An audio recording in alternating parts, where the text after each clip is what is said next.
तो दोस्तों आज मैं आपको एक्सप्लेन करने वाला हूँ 1999 में आई एक अमेरिकन सुपरनैचुरल हॉरर मूवी को जिसका नाम है स्टिग्माटा। इस मूवी को डायरेक्ट किया है रूपर्ट वेनराइट ने। इस मूवी की IMDb रेटिंग है 6.2 स्टार्स आउट ऑफ 10 और ये बिल्कुल एक कल्ट क्लासिक हॉरर मूवी है जो कि आपको काफी पसंद आएगी। और अगर आप इस मूवी को देखना चाहते हैं तो आप मुझे इंस्टाग्राम पर फॉलो कर लेना, आपको लिंक नीचे डिस्क्रिप्शन में मिल जाएगा। साथ ही साथ यहाँ पर अब डेली वीडियो अपलोड हो रही है तो आप डेली चैनल को चेक कर लिया करो ताकि आपको नई नई वीडियोस मिल जाएंगी, क्योंकि YouTube का जो नोटिफिकेशन बटन है ना वो बिल्कुल ही खराब हो चुका है, किसी को नोटिफिकेशन जाती ही नहीं है। और हाँ, कल मैंने यहाँ पर एक्सप्लेन की थी 13 सिंस मूवी को जो कि काफी बढ़िया मूवी है। यहाँ पर स्क्विड गेम से भी बेहतर कॉन्सेप्ट वहाँ पर दिखाया गया है, तो आपको देखने में जरूर मजा आएगा। और भाई अगर आपको क्लिप्स के साथ में हॉरर मूवीज देखनी है तो आप नया चैनल सब्सक्राइब कर लेना, उसका लिंक भी आपको नीचे डिस्क्रिप्शन में मिल जाएगा। तो चलिए अब बिना किसी देरी के चलते हैं सीधा वीडियो की तरफ।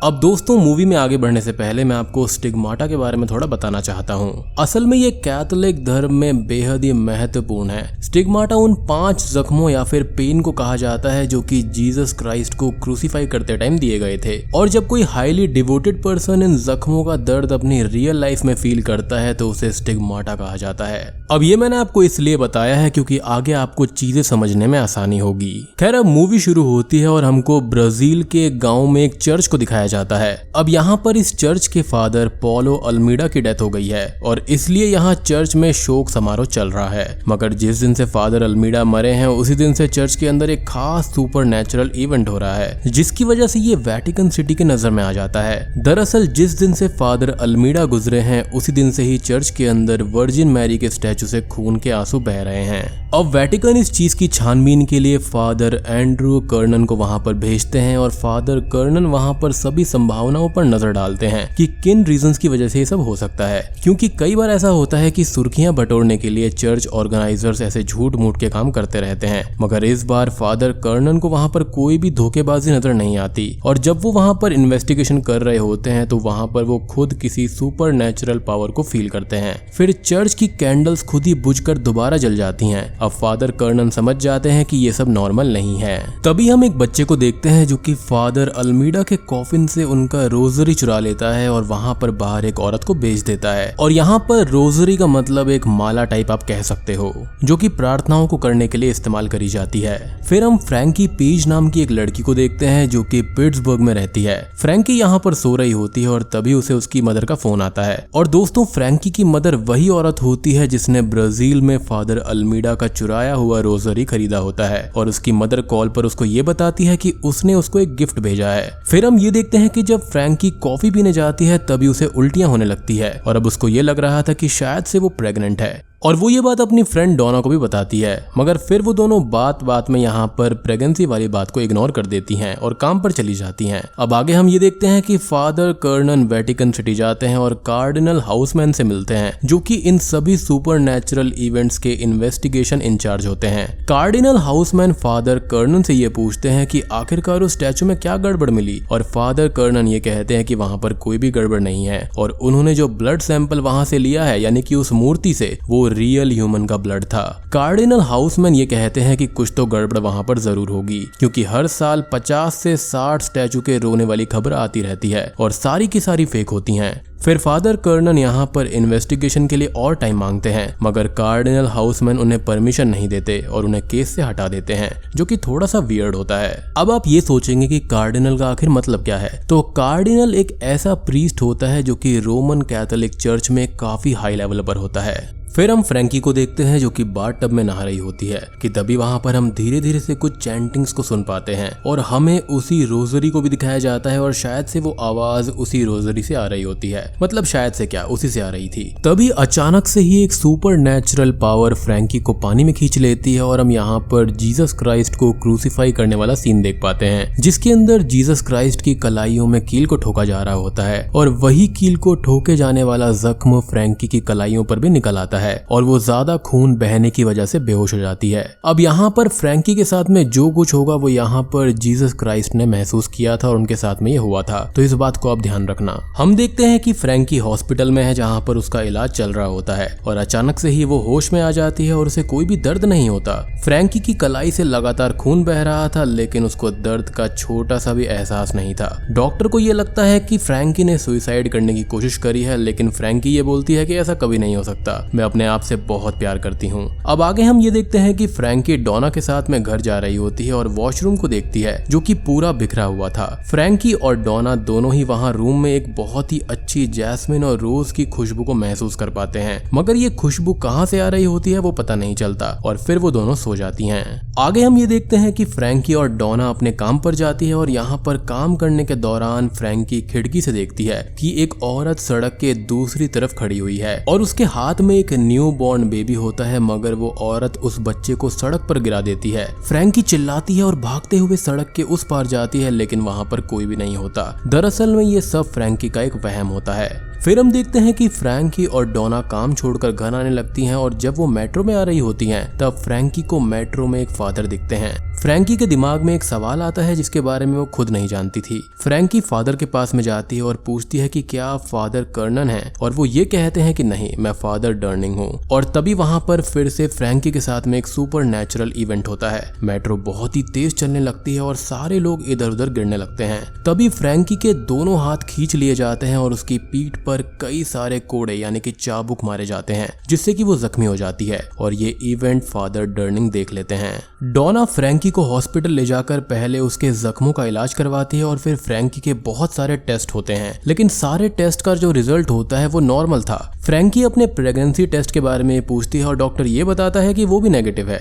फिर डॉक्टर का ये कहना था कि हमें ये लगता है कि आपको मिर्गी की बीमारी है और इसलिए आपके और भी टेस्ट करने होंगे। फ्रैंकी को यहाँ पर विश्वास नहीं होता कि इसी उम्र में उसको मिर्गी हो सकती है। फिर जब फ्रैंकी हॉस्पिटल से डिस्चार्ज होकर घर जा रही होती है तभी उसे फादर डर्निंग मिलते हैं और वो ये कहते हैं कि जो भी ट्रेन के अंदर हुआ उन्होंने उसे अपनी आंखों से देखा है और वो इस टॉपिक पर फ्रैंकी से कुछ बात करना चाहते हैं, लेकिन फ्रैंकी उनसे बात नहीं करती, इसलिए फादर उसे अपना कार्ड देकर वहां से चले जाते हैं। अब आगे हम ये देखते हैं कि फादर कर्नन को कार्डिनल हाउसमैन दोबारा बुलाते हैं और ये बताते हैं कि हमें तुम्हारा नेक्स्ट असाइनमेंट मिल गया है। दरअसल फादर डर्निंग ने कार्डिनल हाउसमैन को मेट्रो का सिक्योरिटी फुटेज निकलवा कर भेजा होता है और इस केस की इन्वेस्टिगेशन को फादर कर्नन को सौंपा जाता है, क्योंकि फ्रैंकी ने डर्निंग के सामने कर्नन का ही नाम लिया होता है, जो कि काफी वियर्ड था क्योंकि वो तो उनको जानती ही नहीं थी। खैर आगे हम ये देखते हैं कि फादर कर्नन फ्रैंकी से मिलने जाते हैं और पहले तो फ्रैंकी उन्हें अपने साथ हुए हादसों के बारे में कुछ भी नहीं बताती, मगर जब फादर कर्नन स्टिग्माटा के बारे में फ्रैंकी को अच्छे से एक्सप्लेन करते हैं तब जाकर फ्रैंकी उन्हें अपने कलाई के जख्म दिखाती है। मगर यहाँ पर एक दिक्कत है कि फादर कर्नन ये बताते हैं कि स्टिग्माटा उन्हीं के साथ में होता है जो कि ईश्वर में बहुत ही ज्यादा आस्था रखते हैं और फ्रैंकी यहाँ पर नास्तिक है, वो चर्च भी नहीं जाती, इसलिए फादर कर्नन को फ्रैंकी पर थोड़ा शक होता है और यहाँ पर दोनों के ही बीच नोक झोंक हो जाती है और फ्रैंकी वहां से चली जाती है।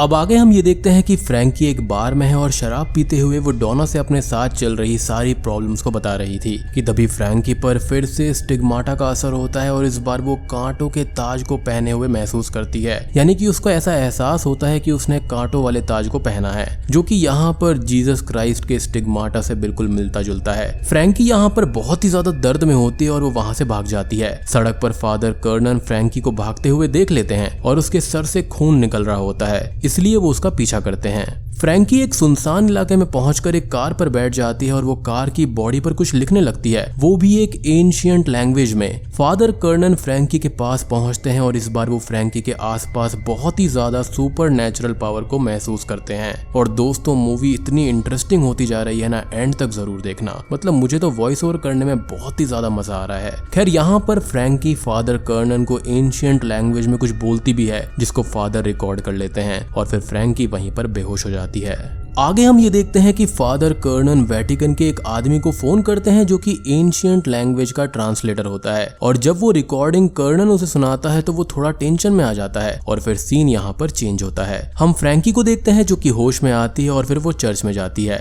यहाँ पर फ्रैंकी ये नोटिस करती है कि जीसस क्राइस्ट की हथेलियों में कील ठोकी हुई है और फ्रैंकी के कलाइयों में चोट का निशान है। तब फ्रैंकी को ये लगता है कि ये जो भी है वो स्टिग्माटा नहीं हो सकता। फिर फादर कर्नन ये बताते हैं कि नहीं, ये चीज स्टिग्माटा ही है। दरअसल यहाँ पर थोड़े बहुत शोधकर्ता ये बताते हैं कि जीसस क्राइस्ट को कलाइयों से क्रूसीफाई किया गया था, ना कि हथेलियों से, क्योंकि हथेली इतना वजन नहीं झेल सकती हैं। अब अगले दिन हम ये देखते हैं कि फादर कर्नन फ्रैंकी के घर पर आते हैं और ये देखते हैं कि फ्रैंकी किसी आत्मा के पोजीशन में है और उसने एंशिएंट लैंग्वेज में दीवार पर बहुत कुछ लिखा हुआ है। और जब फादर दीवार की फोटोग्राफ्स खींचने लगते हैं तब फ्रैंकी होश में आ जाती है। फिर हम मूवी में कुछ नॉर्मल बातचीत के सीन्स देखते हैं। अब एक दिन फ्रैंकी और फादर लंच के लिए बाहर जाते हैं और इसी बातचीत के दौरान यहाँ पर फ्रैंकी को फोर्थ स्टिग्माटा अटैक आता है और इस बार उसके पैर में कीलों को ठोका जा रहा था। फादर किसी तरह फ्रैंकी को संभालते हैं और फिर उसे घर लाकर उसके पैरों में मरहम पट्टी करते हैं। यहाँ पर फादर फ्रैंकी को ये बताते हैं कि आज तक किसी ने भी 5 स्टिग्माटा को एक्सपीरियंस नहीं किया है और वो ये बोलते हैं कि जब स्टिग्माटा अटैक्स आते हैं तो उस टाइम हमारी बॉडी ईश्वर के बहुत करीब होती है और इस वजह से हम शैतानों की नजर में भी आ सकते हैं और यही रीजन है कि शैतानी ताकत का भी हमेशा खतरा बना रहता है। फिर हम देखते हैं कि फादर कर्नन सारी फोटोग्राफ्स यहाँ पर ट्रांसलेटर को वेटिकन भेजते हैं ट्रांसलेट करने के लिए। फिर ट्रांसलेटर ये बताता है कि ये अरामिक भाषा में लिखा गया है जो कि जीसस क्राइस्ट के टाइम में चलती थी। वो ये कहता है कि तुम तो जानते ही होगे गॉस्पेल कमीशन के बारे में, जिसे अचानक से कार्डिनल हाउसमैन ने बंद करवा दिया था। वो ट्रांसलेटर बताता है कि वो उन 3 ट्रांसलेटर्स में से एक है जो कि गॉस्पेल कमीशंस में थे और उन्होंने एकदम न्यू गॉस्पेल्स को ढूंढा जो कि जीसस क्राइस्ट और उसके डिसाइपल्स के कहे एक्चुअल वर्ड थे। अब बात करने के दौरान तभी वहां पर कार्डिनल हाउसमैन का असिस्टेंट आ जाता है और ट्रांसलेटर को वहां से जाना पड़ता है। अब आप कहेंगे कि यहाँ पर गॉस्पेल क्या चीज है, तो ये बाइबल की 4 किताबों में से एक है जिसके अंदर लाइफ और टीचिंग्स ऑफ जीसस क्राइस्ट को बताया गया है। बेसिकली जो भी उनके साथ हुआ, जो भी उन्होंने सीखा, वो यहाँ पर डिस्क्राइब्ड है और यही चीजें इन तीनों ट्रांसलेटर्स को मिल गई थी। लेकिन यहाँ पर जो इसका काम था वो कार्डिनल हाउसमैन ने रुकवा दिया था। मगर यहाँ पर कार्डिनल हाउसमैन के असिस्टेंट को शक हो जाता है और वो ट्रांसलेटर के सिस्टम को चेक करता है और उसे उन गॉस्पेल्स की फोटो मिल जाती है। फिर वो उनके प्रिंट आउट्स निकालकर कार्डिनल हाउसमैन को दिखाता है और इसे देखकर कार्डिनल हाउसमैन के होश उड़ जाते हैं और इन गॉस्पेल्स में कुछ तो ऐसा है जो कि चर्च दुनिया को नहीं दिखाना चाहता।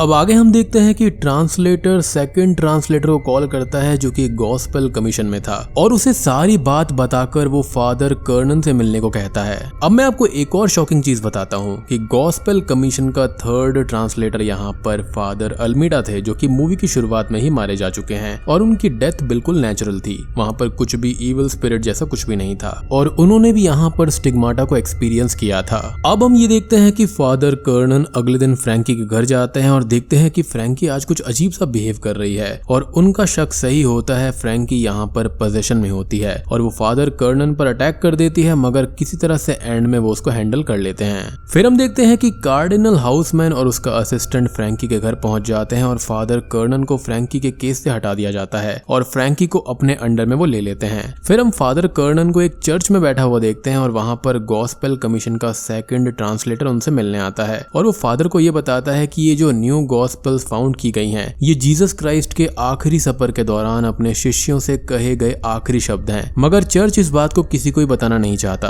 क्योंकि जब इस बारे में लोगों को पता चलेगा तो चर्च की कोई भी वैल्यू नहीं रह जाएगी। दरअसल इन गॉस्पेल्स के अंदर जीसस क्राइस्ट के द्वारा ये कहा गया है कि एक लकड़ी को तोड़ो उसके अंदर मैं हूँ, एक पत्थर को उठाओ तो उसके नीचे भी मैं हूँ और हर कण कण में मैं हूँ। और जब ये बात दुनिया को पता चलेगी तो लोग चर्च आना छोड़ देंगे और वो कहीं से भी प्रेयर्स कर सकेंगे। इनफैक्ट हर धर्म में यही कहा गया है कि कण कण में भगवान बसते हैं, तो आप कहीं से भी प्रेयर्स कर सकते हैं। और हमको यहाँ पर ये पता चलता है कि फादर अल्मीडा की ही आत्मा फ्रैंकी के अंदर है जो कि मूवी की शुरुआत में मारे गए थे। अब फादर कर्नन भागते हुए वापस फ्रैंकी के पास में जाते हैं और ये देखते हैं कि कार्डिनल हाउसमैन एक झूठा एग्जॉर्सिज्म परफॉर्म कर रहा है ताकि वो फ्रैंकी को मार सके, क्योंकि ये सच सामने नहीं आना चाहिए। फादर कर्नन दोनों को छुड़ाता है और यहाँ पर कार्डिनल हाउसमैन से उनकी लड़ाई भी होती है। फिर फादर कर्नन फ्रैंकी के पास रूम में जाते हैं और देखते ही देखते रूम में आग लग चुकी थी और फ्रैंकी यहाँ पर फादर अल्मीडा के पोजीशन में होती है। इनफैक्ट यहाँ पर फ्रैंकी उनकी ही आवाज में कार्डिनल हाउसमैन से बोलती भी है और उनको धमकाती है। खैर इसके बाद में फादर कर्नन फादर अल्मीडा को स्वर्ग में जाने का आदेश देते हैं क्योंकि यहाँ से वो टेक ओवर कर लेंगे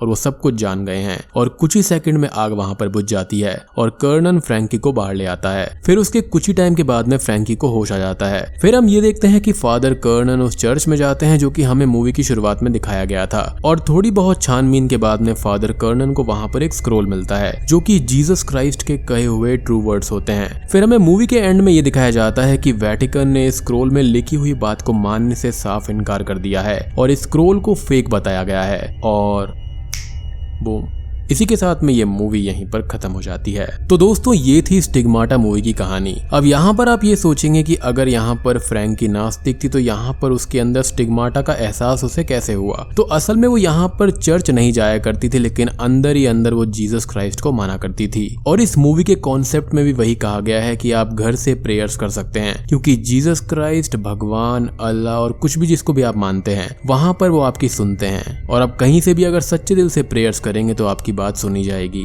अब यहाँ पर एक और क्वेश्चन आपके मन में होगा कि फादर अल्मीडा की स्पिरिट से फ्रैंकी पजेस हुई कैसे। तो आपको याद होगा कि वो जो रोजरी थी वो यहाँ पर उन्हीं की थी, तो इसी वजह से उनकी स्पिरिट उसके अंदर आ गई थी और शायद से यहाँ पर फादर अल्मीडा फ्रैंकी के जरिए ही चर्च की सच्चाई सबके सामने लाना चाहते थे, जिसमें यहाँ पर फादर कर्नन ने पूरी हेल्प करी है और कार्डिनल हाउसमैन जैसे लोग अपने स्वार्थ के लिए यहाँ पर ये सब छुपाना चाहते थे ताकि लोग चर्च आना बंद ना कर दें। ऑनेस्टली बताऊं तो इस मूवी का कॉन्सेप्ट काफी डिफरेंट है और काफी अच्छा है। उम्मीद करता हूँ कि आपको भी अच्छा लगा होगा। अच्छा लगा है तो वीडियो को लाइक कर देना, चैनल पर नए हैं तो सब्सक्राइब कर लीजिए ऐसे ही ऑसम कंटेंट के लिए। कमेंट करके बताना कि आपको ये वीडियो और मूवी कैसी लगी। तो मैं आप सबको मिलता हूँ अगली वीडियो के साथ में, तब तक के लिए